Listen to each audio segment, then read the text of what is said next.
it comes to the weekend, there are plenty of things to have fun with and enjoy, but every now and again it is worth getting into the car and exploring the UAE. Here at the Mleiha Archaeological Centre and surrounding areas, it is steeped in history dating back to when human beings first arrived in the area and beyond.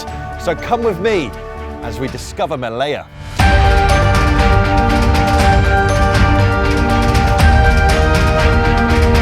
Good morning, Ajmal. Morning, Tom. How are you doing? Very well, thank you. Welcome to Mleiha. Thank you very much. This way, please. All right, let's go.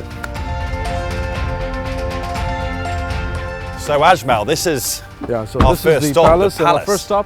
And out here you can see the layout of the palace and how it's been designed.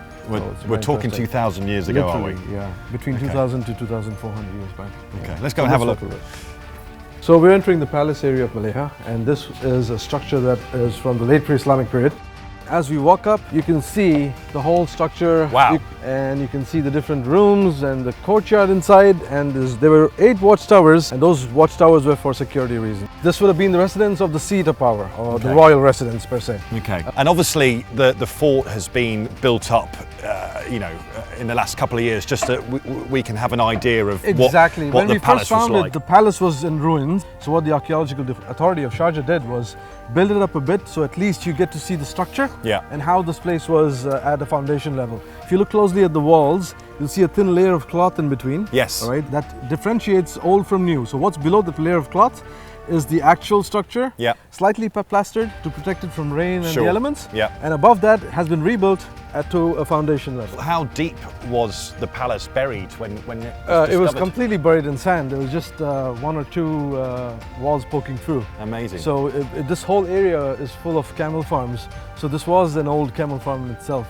And when the camel farm owner, by chance while herding his camels, bumped into one of these walls and tripped over, that's how they found the site. So it's very interesting, the history of this place is. So Ajmal, this is the farmhouse complex. Correct. The farmhouse that you're talking about is right there in front of us. That would have been the support unit to the bakery, which we'll have a look in a short while as well. From what we're seeing here with the palace and the farmhouse and kitchen and all of the different archaeological sites that we've discovered here at Mleiha, why was it so important that people settled here 2,000 years ago? Because what was it about this place that made them go, let's stay here and set up home? I believe it's the strategic location, right?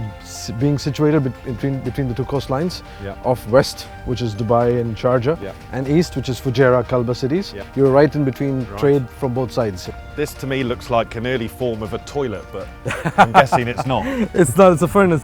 Here you can see the stone grinding tools that we use to make flour and to make dough. So this was the support unit, the processing unit for the bakery. And people would make their dough here and then carry it over to there. Come over to the oven. Exactly, to the oven. So these 2 ovens were the main units for making bread. It's the only oven I think I've ever seen where you actually walk into it. Yeah, there's 2 reasons for that, right?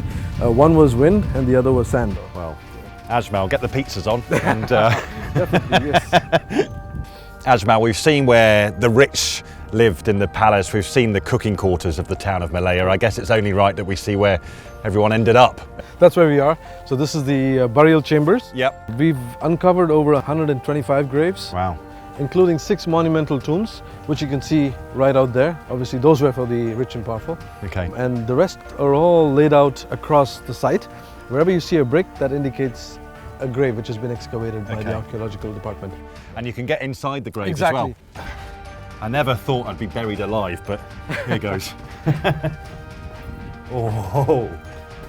Oh, spooky. We believe this is where the body would have laid, and this is where the belongings of that person would have been buried alongside him or her. Okay. Now, you will notice that this grave looks small. Yeah. That's primarily because they were burying their dead in a fetal position. Okay. So the hands and the legs towards the chest and on their side. So that's why it looks small. So each of these 6 tombs will have a similar format of burying their dead.